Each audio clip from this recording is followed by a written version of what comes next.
کریں گے. انہیں طارق حسن کے وکیل کو بلانا چاہیے. ڈار صاحب کا کیس کا فیصلہ ہونا اس کے ساتھ بڑا ضروری ہے. ڈار صاحب پارٹنرز ہیں ہر جگہ, جہاں بھی آپ کو کوئی ان کا فائنینشیل کرائم کا لنک نظر آتا ہے, ڈار صاحب ساتھ کھڑے آتے ہیں. اب ڈار صاحب کی کیا اسٹریٹجی مجھے لگ رہی ہے کہ بالکل سین سے غائب ہو جاؤ, جیسے شہباز شریف صاحب غائب ہیں. ان کے بارے میں کوئی بحث نہیں ہو رہی کہ شہباز شریف صاحب کا کیا رول تھا, کیا سوالات ہوئے, ان کے میموری لیپسز کیسے ہوئے, گجنیزم کا وہ کہاں آپ کے شکار ہوئے, وہ خاموشی ہے. گجنی جو ہے نا سنڈروم, یہ لڑ گیا. اس میں ڈار صاحب کا سب سے بڑا کیس ہے کہ 1 بلین روپیز کے برابر آپ نے 3 سالوں میں کیش لیا ہے بقول آپ کے, اور آپ کو ایک سرٹیفکیٹ دے جس کی غلطی ہم نے نام کی سپیلنگ غلط ہیں, اس میں نام غلط ہے اور تین غلط, اور ایک نام میں 3 غلطیاں ہیں. بن غائب ہے, حالانکہ آپ پتہ عرب جو ہیں وہ بڑا اس پہ فخر کرتے ہیں بن کے بغیر. محمد بن قاسم آج بھی ہمارے ہاں جو ہے آپ کو بتانا پڑتا ہے کہ آپ کا پیچھے شجرہ نسب کیا تھا, آپ کا باپ کون ہے. یہ تو اگر دیکھا جائے ٹیکنیکلی جو اسحاق ڈار نے وہ لیٹر پیش کیا ہے, یہ اس کا نام ہی نہیں ہے, یہ اس کے والد کا نام بنتا ہے. اس کا جو نہان, اس میں جب تک بن نہیں ڈالیں گے تو یہ کلیئر ہی نہیں ہے. آپ کے نہان کے سپیلنگ غلط ہے, آپ کے مبارک کے سپیلنگ غلط ہے. پھر وہ لگتا ہے کہ ایک ہی دن میں کسی نے ٹائپ کر کے دے دیں, تینوں کا بالکل فارمیٹ ایک ہی ہے. اور اگلا سوال جو اہم ان سے پوچھا جائے گا, آپ نے اپنے ڈاکومنٹ میں سپریم کورٹ میں جمع کروایا جی اے ٹی کے اعتراضات میں, آپ نے لکھا ہے جی میں وہاں 2002 سے 2008 تک نوکری کر رہا تھا شیخ صاحب کی وہاں دبئی میں. تو آپ کو تنخواہ تو دی ہے انہوں نے 2002 سے لے کے 5 کی 3 سالوں کی, اگلے 3 سالوں کی تنخواہ کدھر ہے؟ تو آپ وہاں فری لانس کام کر رہے تھے, اب چیریٹی پہ کام کر رہے تھے. اتنے لوپ ہولز ہیں میرا خیال ہے. پھر نیب پہ بہت بڑا سوال اٹھتا ہے کہ نیب نے فوٹو کاپیز پہ, انہی 3 لیٹرز کی فوٹو کاپیز پہ نیب نے اسحاق ڈار کے خلاف کیس کلوز کیا ہے.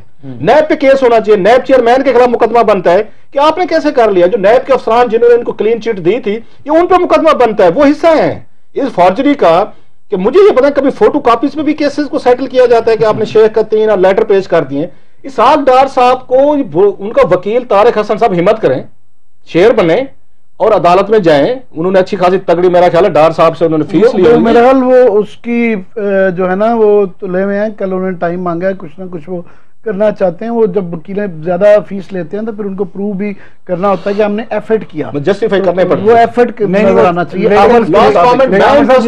جس طرح کا موڈ ہے نا وہ قاصد آپ ٹھیک چلیں گے 5 منٹ ہو سکتا ہے کہ وہ کہیں پتلی گلی سے نکل رہے ہیں. میں انٹرسٹڈ ہوں, لاسٹ کامنٹ پھر خبر سے ڈیٹیل سے پوچھیں آپ کہ ڈار صاحب کے وکیل اتنی ساری چیزوں کا دفاع کیسے کرتے ہیں جب آج سپریم کورٹ نے ایک چھوٹی چھوٹی چیز کا کہا ہمیں ڈاکومنٹ دکھائیں. ڈار صاحب سے مانگی جانی چاہیے, ان کے وکیل طارق حسن صاحب کل جب جائیں وہ ان کو ٹرانزیکشن لے کے دیں یا ثابت کریں کہ اتنے عدد اونٹ تھے جن پہ 1 کروڑ روپے کا کیش جو ہے نا انہوں نے شیخ صاحب نے لاد دیا تھا ان کو کہ یہ لیں اونٹ لیں اور پاکستان لے جائیں. It's a bigger scheme. اگر دیکھا جائے یہ اسحاق ڈار صاحب کا بڑا سکینڈل ہے. اس میں دبئی کا اس میں رولنگ لیٹ آ رہی ہے. یہ صرف ان پہ نہیں, کل کو اگر شیخ صاحب کہتے ہیں وہ اس کے دبئی کے اور ابھی تک خاموش ہیں کہ جناب یہ اگین ہم سپوز کر رہے ہیں کہ جی یہ میرا نہیں ہے, دین واٹ؟